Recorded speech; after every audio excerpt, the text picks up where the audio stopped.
ప్రభుత్వాన్ని పడగొట్టే కుట్రలన్న CM. BRS BJP ఒకే లైన్లో ఉన్నాయని పాయ్. కాంగ్రెస్లో చేరిన రంజిత్ రెడ్డి, దానం చేరికలకు గేట్లు తెరిచామన్న రేవంత్.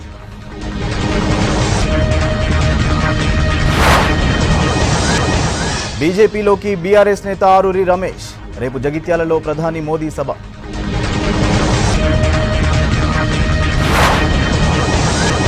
₹100 చుట్టే ఈడీ ఫస్ట్ డే ఎంక్వైరీ. కవితను కలిసిన కేటీఆర్, హరీష్ రావు.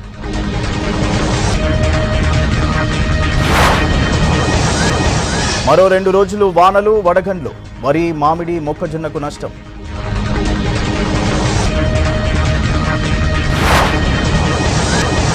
రేపటి నుంచి 10వ తరగతి పరీక్షలు. ఎగ్జామ్ రాయనున్న 5 లక్షల మంది.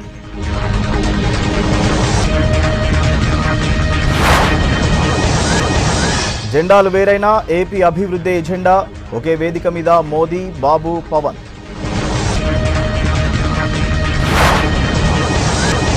ముగిసిన భారత్ జోడో న్యాయ యాత్ర. బీజేపీ కంటే ఇండియా కూటమి గొప్పది, బలమైనదన్న రాహుల్.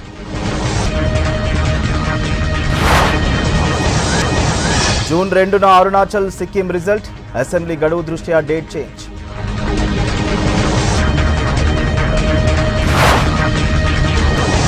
ఎలక్టోరల్ బాండ్లతో బీజేపీకి 7,000 కోట్లు.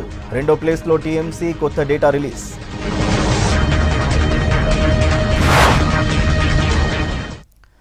ఇన్నాళ్లు ముఖ్యమంత్రిగా పనిచేశానని, ఇప్పుడు పీసీసీ అధ్యక్షుడిగా పనిచేస్తానన్నారు సీఎం రేవంత్. ఇక తన రాజకీయం ఏమిటో చూపిస్తానని చెప్పారు. తమ పార్టీ గేట్లు ఓపెన్ చేసిందని, తొలి రోజే 2 నేతలు చేరారని చెప్పారు. 100 రోజుల పాలన పూర్తయిన సందర్భంగా మీట్ ది ప్రెస్లో పాల్గొన్న రేవంత్ ఆసక్తికర వ్యాఖ్యలు చేశారు.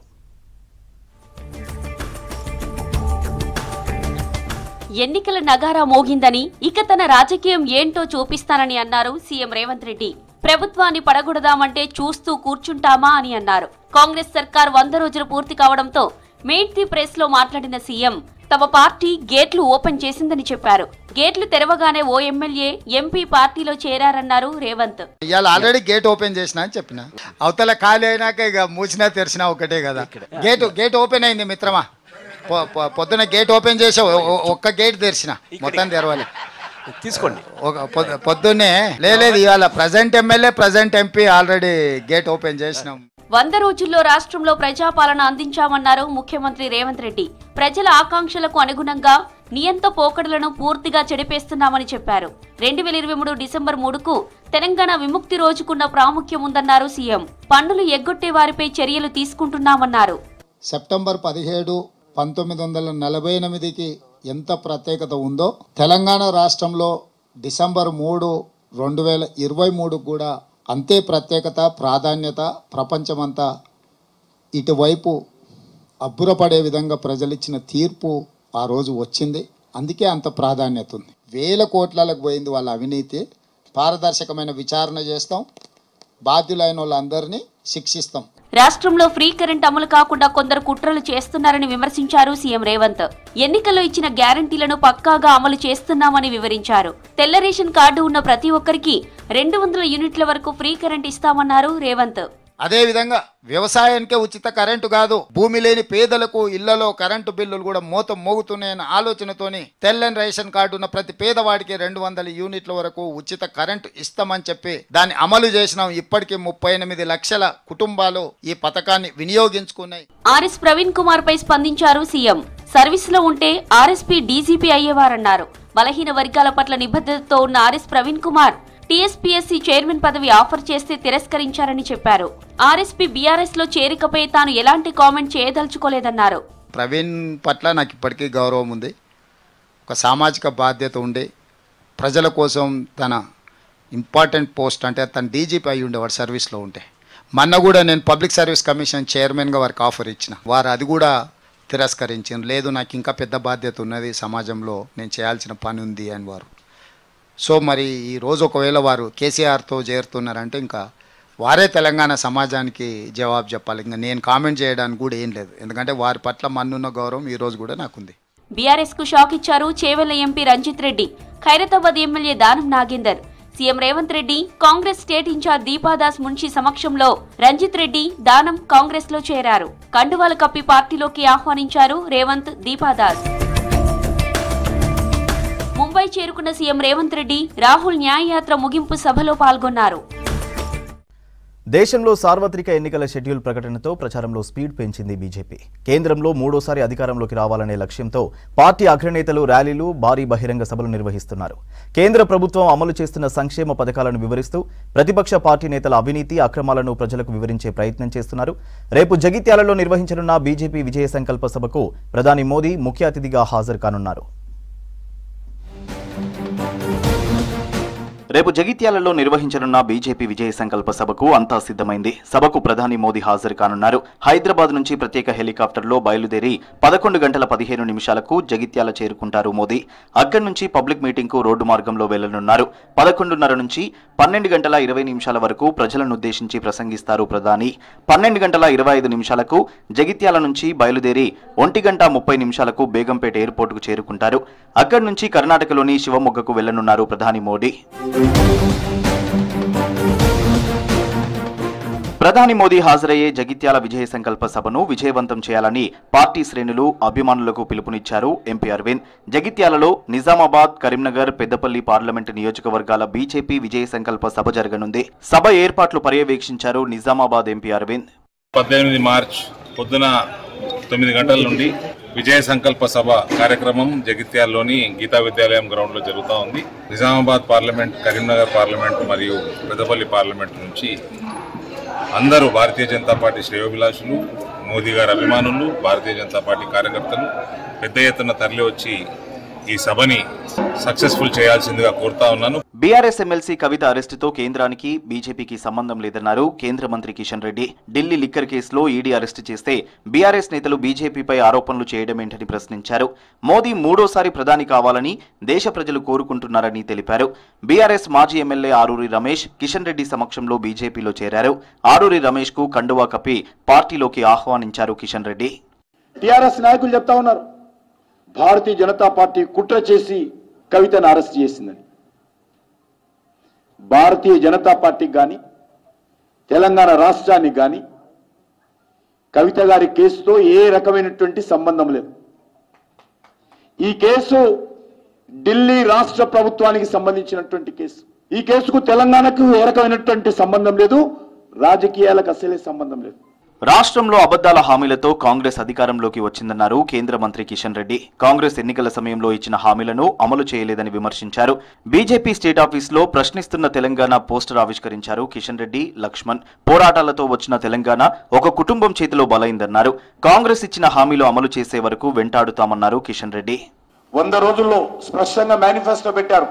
100 రోజుల లోపల 2వ దశ గొర్రెల పంపిణీ కార్యక్రమం చేస్తామని చెప్పారు.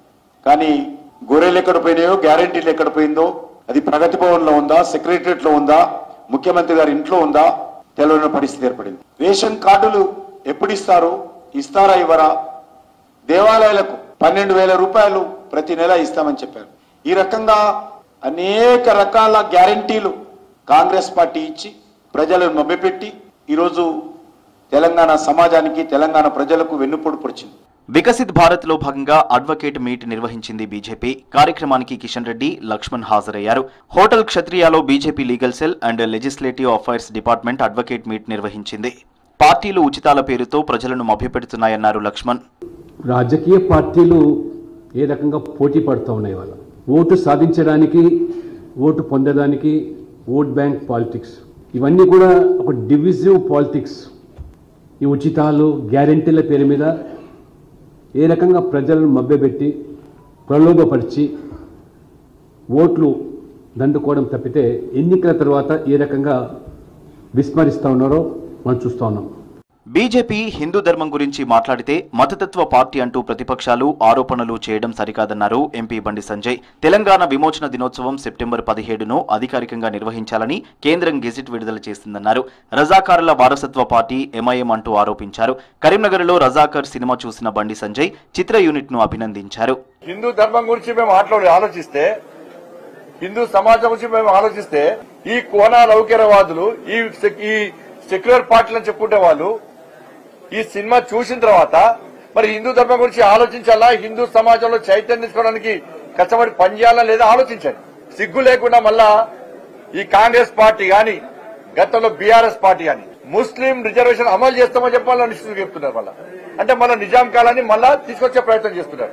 దేశ సార్వత్రిక ఎన్నికల ప్రకటనతో బీజేపీ ప్రచారం ముమ్మరం చేసింది. పార్లమెంట్ ఎన్నికల్లో మెజారిటీ సీట్లు సాధించాలని రాష్ట్రంలో ప్రధాని మోదీ విస్తృత ప్రచారం చేస్తున్నారు. లిక్కర్ మనీ లాండరింగ్ కేసులో కవితను విచారించింది ఈడీ. కవిత ఆప్కు ఇచ్చిన ముడుపులపై ఈడీ పలు కీలక ప్రశ్నలు అడిగినట్టు సమాచారం. విచారణ తర్వాత కవితను కలిశారు ఆమె భర్త అనిల్, కేటీఆర్, హరీష్, లాయర్. రేపు సుప్రీంకోర్టులో ఎమ్మెల్సీ కవిత భర్త అనిల్ కంటెంప్ట్ అఫిడవిట్ దాఖలు చేయనున్నారు. మరోవైపు పార్టీ ఫిరాయింపులను ప్రోత్సహిస్తున్నారని సీఎం రేవంత్ పై ఫైర్ అయ్యారు బీఆర్ఎస్ నేతలు.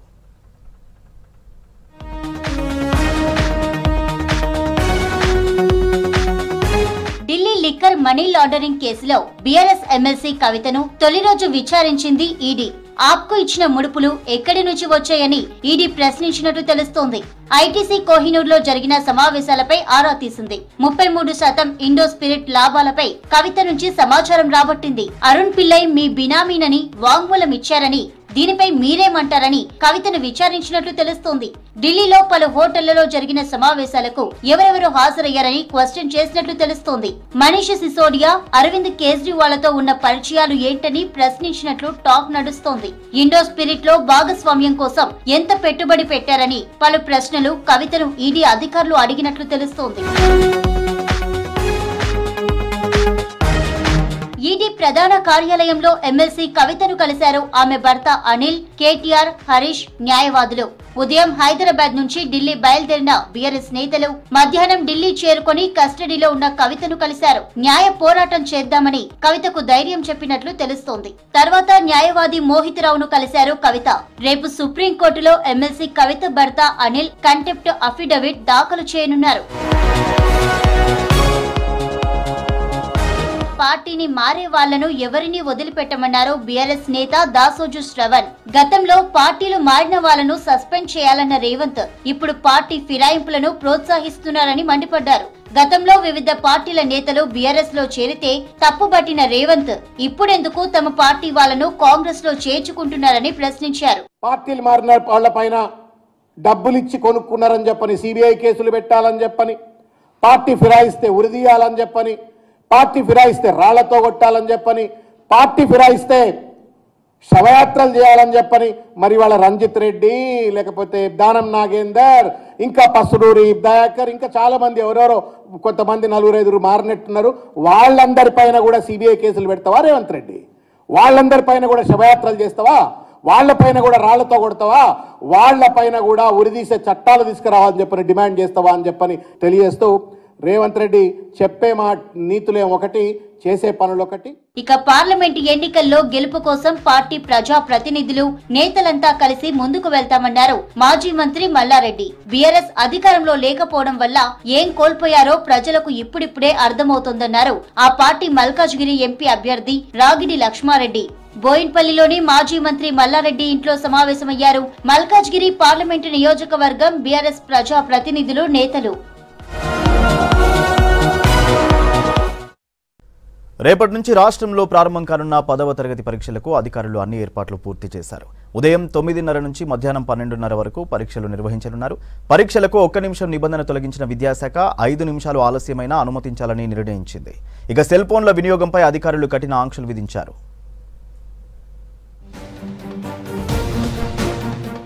రేపటి నుంచి రాష్ట్రంలో 10వ తరగతి పబ్లిక్ పరీక్షలు ప్రారంభం కానున్నాయి. పరీక్షల నిర్వహణకు అధికారులు అన్ని ఏర్పాట్లు పూర్తి చేశారు.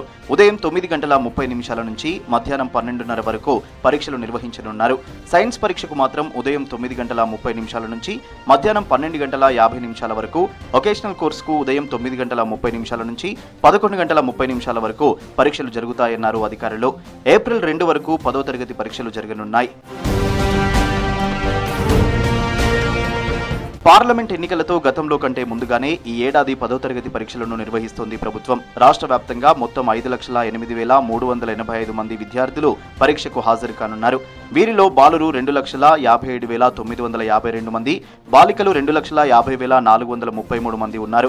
పరీక్షల నిర్వహణకు రాష్ట్ర వ్యాప్తంగా 2,676 పరీక్షా కేంద్రాలను ఏర్పాటు చేశారు. అయితే మార్చి 18 నుంచి 10వ తరగతి పరీక్షలు ప్రారంభం కానుండగా మార్చి 30తో ప్రధాన పరీక్షలు, ఏప్రిల్ 2తో ఒకేషనల్ పరీక్షలు ముగియనున్నాయి.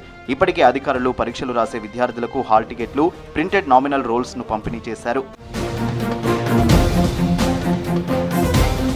ఈసారి 10వ తరగతి పరీక్షల్లో 1 నిమిషం నిబంధనను తొలగించింది విద్యాశాఖ. పరీక్షలకు హాజరయ్యే విద్యార్థులను 5 నిమిషాలు ఆలస్యమైనా అనుమతించాలని ఎస్ఎస్సీ బోర్డు అధికారులు నిర్ణయించారు. ఆ తర్వాత వస్తే ఎట్టి పరిస్థితుల్లోనూ పరీక్షా కేంద్రాల్లోకి పంపించబోమని స్పష్టం చేశారు. విద్యార్థులు సెంటర్లకు పరీక్షా సమయానికి ముందుగానే చేరుకోవాలన్నారు. సెల్ ఫోన్ల వినియోగంపై అధికారులు ఆంక్షలు విధించారు. గతేడాది వాట్సాప్లో ప్రశ్నపత్రాలు హల్చల్ చేయడంతో అధికారులు ఈ నిర్ణయం తీసుకున్నారు. పరీక్షా కేంద్రాలను నో సెల్ ఫోన్ జోన్లుగా ప్రకటించారు. పరీక్ష సిబ్బంది, స్క్వాడ్ సహా ఇతర అధికారులందరికీ ఈ నిబంధనలు వర్తిస్తాయి. తనిఖీలకు వచ్చే అధికారులు, కలెక్టర్లు, పోలీస్, విద్యాశాఖ ఉన్నతాధికారులు సెంటర్లలోకి సెల్ ఫోన్లు తీసుకెళ్లడాన్ని అనుమతించారు. వీరు సెల్ ఫోన్లను పరీక్ష కేంద్రం వెలుపలే పెట్టాల్సి ఉంటుంది. పోలీసులు తనిఖీలు చేసిన తర్వాతే లోపలికి అనుమతిస్తారు. ఒకవేళ ఎవరైనా ఈ నిబంధనలు ఉల్లంఘించి సెల్ ఫోన్లతో విధులకు హాజరైతే వారిని సస్పెండ్ చేస్తారు. పేపర్ లీకేజీలకు పాల్పడితే ఉద్యోగం నుంచి తొలగిస్తారు. పరీక్షల నిర్వహణతో రాష్ట్ర స్థాయిలో కంట్రోల్ రూమ్ ను ఏర్పాటు చేశారు. 12 మంది ఉన్నతాధికారులను జిల్లా స్థాయి అబ్జర్వర్లుగా నియమించారు. విద్యార్థులు హాల్ టికెట్ చూపించి ఆర్టీసీ బస్సుల్లో పరీక్షా కేంద్రాల సమీప స్టేషన్ల వరకు ఉచితంగా ప్రయాణించవచ్చని అధికారులు తెలిపారు. విద్యార్థులకు పరీక్షలపై ఏమైనా సమస్యలుంటే 04023230 నంబర్ను సంప్రదించవచ్చని తెలిపింది ఎస్ఎస్సీ బోర్డు. ఏపీలో అవినీతి సర్కార్కు చరమగీతం పాడాలన్నారు ప్రధాని మోదీ. అవినీతిలో ఏపీ మంత్రులు పోటీ పడుతున్నారని విమర్శించారు. పల్నాడు జిల్లా చిలకలూరిపేటలోని బొప్పూడిలో బీజేపీ, టీడీపీ, జనసేన ఉమ్మడిగా నిర్వహించిన ప్రజాగలం సభకు ప్రధాని మోదీ హాజరయ్యారు. వికసిత్ భారత్ మాత్రమే కాదు, వికసిత ఆంధ్రప్రదేశ్ తమ లక్ష్యమన్నారు మోడీ. జెండాలు వేరైనా మా ఎజెండా ఒకటే అన్నారు చంద్రబాబు. రాష్ట్రంలో రాబోయేది ఎన్డీఏ సర్కారే అన్నారు జనసేనాని పవన్.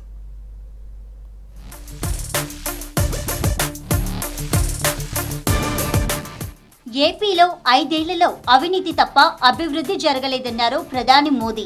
ఏపీలో వైసీపీ, కాంగ్రెస్ ఒక్కటేనని ఆరోపించారు. డబుల్ ఇంజిన్ వస్తేనే రాష్ట్రంలో అభివృద్ధి జరుగుతుందన్నారు. పల్నాడు జిల్లా చిలకలూరిపేటలోని బొప్పూడిలో బీజేపీ, టీడీపీ, జనసేన ఉమ్మడిగా నిర్వహించిన ప్రజాగలం సభకు ప్రధాని మోదీ హాజరయ్యారు.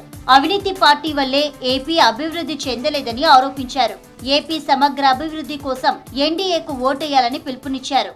ये गलती कभी मत करना कि आंध्र में जगन की पार्टी और कांग्रेस पार्टी अलग है। ये दोनों एक ही है। एक परिवार के लोग ही दोनों पार्टी चला रहे हैं और ये उनकी मिली भगत है।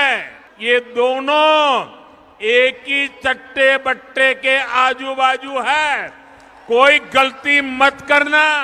5 ఏళ్లలో విధ్వంస, అహంకార పాలనతో ప్రజల జీవితాలు నాశనమయ్యాయన్నారు టీడీపీ అధినేత, మాజీ ముఖ్యమంత్రి చంద్రబాబు. ప్రజల గుండె చప్పుడు బలంగా వినిపించడానికే బీజేపీ, టీడీపీ, జనసేన పార్టీలు జట్టు కట్టాయన్నారు. మా జెండాలు వేరైనా అజెండా ఒక్కటేనన్నారు బాబు. వైసీపీ ప్రభుత్వం ప్రతిపక్షాల గొంతును అణిచివేస్తోందని మండిపడ్డారు. అన్నిట్లో వేల కోట్ల రూపాయలు దోపిడీ చేశారు. జే బ్రాండ్లతో లిక్కర్ తెచ్చి ప్రజల ప్రాణాలు పణంగా పెట్టి అతని ఆదాయం పెంచుకున్న దుర్మార్గుడు ఈ జగన్మోహన్ రెడ్డి. ఓటేసిన ప్రజల్ని పన్నుల బాధతో కాటేశాడు, పెట్టుబడులు తరిమేశాడు. 5 ఏళ్లలో రోడ్లు లేవు, ప్రాజెక్టులు లేవు, పరిశ్రమలు లేవు, ఉద్యోగాలు లేవు, ఉపాధి లేదు, అభివృద్ధి అన్న మాటే లేదు. రాష్ట్రంలో రాబోయేది ఎన్డీఏ సర్కారేనని అన్నారు జనసేనాని పవన్. అభివృద్ధి లేక అప్పులతో నలిగిపోతున్న ఏపీ ప్రజానికానికి మోదీ రాక బలాన్నిచ్చిందన్నారు. రాష్ట్రాన్ని పాలించాలని ముఖ్యమంత్రి అయిన జగన్ ఒక సారా వ్యాపారిగా మారిపోయారని విమర్శించారు. రాష్ట్రానికి రావాల్సిన పరిశ్రమలు పక్క రాష్ట్రాలకు తరలి వెళ్లాయన్నారు. 2019లో పారిశ్రామిక ప్రగతి 10.24% ఉంటే ఇప్పుడు -3%కి పడిపోయిందన్నారు పవన్ కళ్యాణ్. రావణాసురుడు కూడా ఒకటే అనుకున్నాడు, నా చుట్టూ బంగారంతో కట్టిన లంక ఉంది, వజ్రాలతో వైడూర్యాలతో ఉన్న పుష్పక విమానం ఉంది, ధీరులు సూరులు మంది మార్బలం ఉన్నారు అనుకున్నాడు. నన్నేం చేయగలడు అనుకున్నాడు. నార చీర కట్టుకొని నేల మీద నిలబడి శ్రీరాముడు బాణంతో చంపేశాడు. రాష్ట్రాన్ని రావణ కాష్టం చేసిన అయోధ్యకే రాముణ్ణి తీసుకొచ్చిన శ్రీ మోదీ గారు ఇక్కడ ఉంటే, రాష్ట్రాన్ని రావణ కాష్టం చేసిన చిటికిని వేలంత రావణాసురుణ్ణి తీసేయడం అంత కష్టమా? ఈ యుద్ధం ఫలితం ధర్మందే విజయం, పొత్తుదే గెలుపు, కూటమిదే పీఠం. ఏపీలో అసెంబ్లీ, లోక్సభ ఎన్నికలు ఒకేసారి జరగనుండటంతో అధికారమే లక్ష్యంగా పార్టీలు పావులు కదుపుతున్నాయి. తొలిసారి బీజేపీ, టీడీపీ, జనసేన పార్టీలు సంయుక్తంగా ప్రజాగలం సభను నిర్వహించాయి. వైసీపీ సర్కార్పై విమర్శలు గుప్పిస్తూ తాము అధికారంలోకి వస్తే ఏం చేస్తామో ప్రజలకు వివరిస్తూ ఎలక్షన్ క్యాంపెయిన్ చేస్తున్నాయి ఎన్డీఏ కూటమి పార్టీలు. దేశంలో అరాచక పాలన కొనసాగుతుందన్నారు కాంగ్రెస్ అగ్రనేత రాహుల్ గాంధీ. ఇండియా కూటమి ఓ నియంతకు వ్యతిరేకంగా పోరాడుతోందన్నారు. ఆ నియంత ఆత్మ ఈవీఎంలో ఉందని, ప్రజలు ఓటు హక్కుతో నియంతకు గుణపాఠం చెప్పాలన్నారు. రాజ్యాంగ సంస్థలైన ఈడీ, సిబిఐ, ఐబీని కేంద్ర ప్రభుత్వం దుర్వినియోగం చేస్తోందన్నారు రాహుల్. ముంబైలో జరిగిన భారత్ జోడో న్యాయ యాత్ర ముగింపు సభలో పాల్గొన్నారు రాహుల్. ఇండియా కూటమికి చెందిన వివిధ పార్టీల నేతలు సభకు హాజరయ్యారు. जो नेता स्टेज पे बैठे हैं, अलग अलग पॉलिटिकल पार्टी से हैं, ये एक राजनीतिक पार्टी से लड़ रहे हैं. ये सच नहीं है, ये गलत है. हम राजनीतिक पार्टी से नहीं लड़ रहे हैं और ये समझने की जरूरत है. हिंदुस्तान के युवाओं को ये बात समझनी होगी. कोई और कहता है ये सब लोग एक व्यक्ति के खिलाफ लड़ रहे हैं, नरेंद्र मोदी के खिलाफ लड़ रहे हैं. नहीं, हम एक व्यक्ति के खिलाफ भी नहीं लड़ रहे हैं. ना हम बीजेपी के खिलाफ लड़ रहे हैं, ना हम एक व्यक्ति के खिलाफ लड़ रहे हैं. एक व्यक्ति को चेहरा बनाकर ऊपर डाल रखा है. हिंदू धर्म में शक्ति शब्द होता है, एक शक्ति से लड़ रहे हैं. अब सवाल उठता है वो शक्ति क्या है? राजा की आत्मा ईवीएम में है, हिंदुस्तान की हर संस्था में है, ईडी में है, सीबीआई में है, इनकम टैक्स डिपार्टमेंट में है. एक वरिष्ठ नेता, नाम नहीं लेना चाहता हूं, इसी प्रदेश के एक वरिष्ठ नेता कांग्रेस पार्टी को छोड़ते हैं और रो के कहते हैं, मेरी मां से रो के कहते हैं कि सोनिया जी मुझे शर्म आ रही है, मेरे में इन लोगों से, इस शक्ति से लड़ने की हिम्मत नहीं है, मैं जेल नहीं जाना चाहता हूं. और ये एक नहीं है, ऐसे हजारों लोग डराए गए हैं. కేంద్ర ఎన్నికల సంఘం ఎలక్టోరల్ బాండ్ల వివరాలను వెల్లడించింది. సుప్రీంకోర్టు ఆదేశాల మేరకు ఎస్బీఐ అందించిన కొత్త డేటాను అధికారిక వెబ్సైట్లో అప్లోడ్ చేసింది. ఇటీవల బాండ్లకు సంబంధించి ఫస్ట్ లిస్ట్ రిలీజ్ చేసింది ఈసీ. అయితే అది అసంపూర్తిగా ఉందంటూ ఎస్బీఐపై సుప్రీంకోర్టు ఆగ్రహం వ్యక్తం చేసింది. దీంతో తాజాగా అందించిన డేటాను వెబ్సైట్లో అందుబాటులో ఉంచింది ఈసీ. బాండ్ల ద్వారా బీజేపీ అత్యధికంగా నిధులు సమకూరినట్లు ఈసీ తెలిపింది.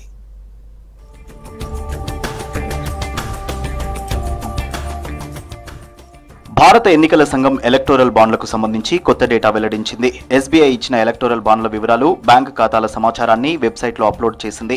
పార్టీల వారీగా రిడీమ్ చేయబడిన మొత్తం వివరాలు వెబ్సైట్లో తెలియజేసింది. బీజేపీకి 6,986.5 కోట్ల విరాళాలు వచ్చినట్లు ఈసీ తెలిపింది.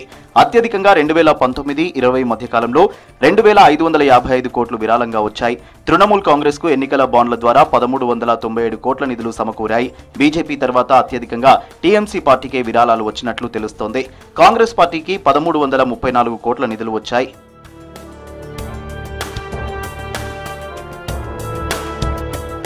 ఎన్నికల బాండ్లతో బీఆర్ఎస్ పార్టీకి 1,322 కోట్ల రూపాయలు విరాళాలు వచ్చినట్లు ఈసీ తెలిపింది. బాండ్ల ద్వారా అత్యధికంగా నిధులు పొందిన 4వ పెద్ద పార్టీగా బీఆర్ఎస్ నిలిచింది. వైఎస్ఆర్సీపీకి ఎలక్టోరల్ బాండ్ల నుంచి 442.8 కోట్లు, టీడీపీకి 181.35 కోట్లు, డీఎంకేకు 656.5 కోట్ల రూపాయలు విరాళంగా వచ్చినట్లు ఈసీ తెలిపింది.